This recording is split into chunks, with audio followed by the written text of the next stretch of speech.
application is a cloud-based application for the determination of flow in a circular channel, employing the Manning equation. You'll see here that we have the equations that are employed, the continuity equation, the Manning equation, and of course how the area, the wetted area, is calculated.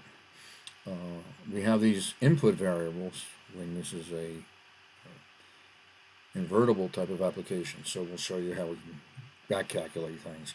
At 1,300 gallons a minute in a 12-inch pipe, with this 100 is the elevation of the upstream and 98 is the downstream and 100 feet is the length of the pipe, gravity is the fault. And in this particular case, I have PVC pipe. It tells me down here that the roughness coefficient for PVC is 0.01, the slope is 0.02, and the depth is 5.64, the radius of 6 out of a 12-inch pipe, the velocity is 7.98 feet per second, and it's classified by the Froude number as supercritical flow, and here is your Froude number. Now, what you can do is a drop-down menu, so let's just go here to sanitary sewers with slime, same configuration, and solve, and you'll see now that the roughness coefficient changed to 0.13, and you'll see that the depth is now 6.6 inches, and the velocity is 6.55.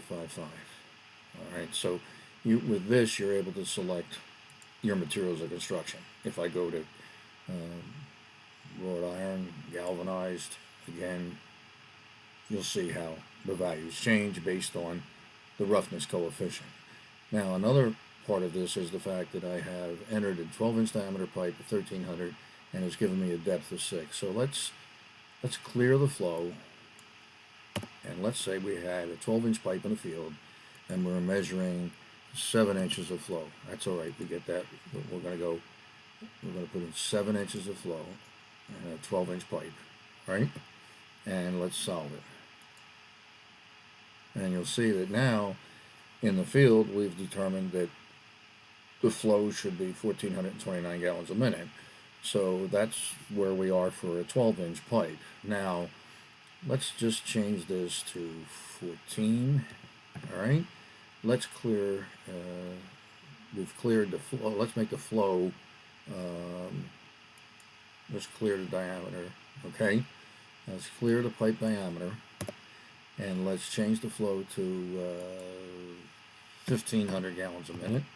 And we enter this, and let's just see, we just back calculated that it says we should have at least a 12.55 inch pipe, which is rather unique that you're able to back calculate the diameter based on what you've measured. So if you're looking at saying whether or not you have a problem with the sewer system capacity, you're able to back calculate the diameter. In this case, you'd say, okay, I would need a 14-inch pipe. It gives you for this configuration, it gives you the max flow depth. It gives you this is an MGD. I can change this to gallons per day. I'll go gallons per day. And then I can go down here and it'll tell me max possible depth for a given flow rate.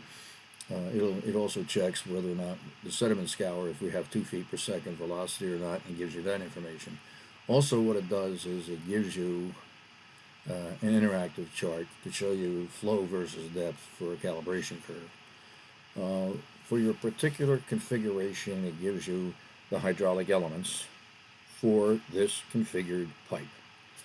Also, so that you can independently check the validity of this data, you can go into the Venti Chow Open Channel Flow reference book, and in the appendix you can check and look up all these ratios, and then you can independently verify that these hydraulic calculations were correct. So what you can do here is you're able to let's clear this, and let's put in here 14-inch pipe. All right, and solve, and you'll see that the depth is now 6.56. That's wrought iron. Now, if you were going to slip line the pipe, and let's say you were going to use PVC, now you would find out that the depth now drops down to 5.67. So you're able to develop and determine all these factors invertibly with this application. So it is available on your phone, your tablet, and on your laptop.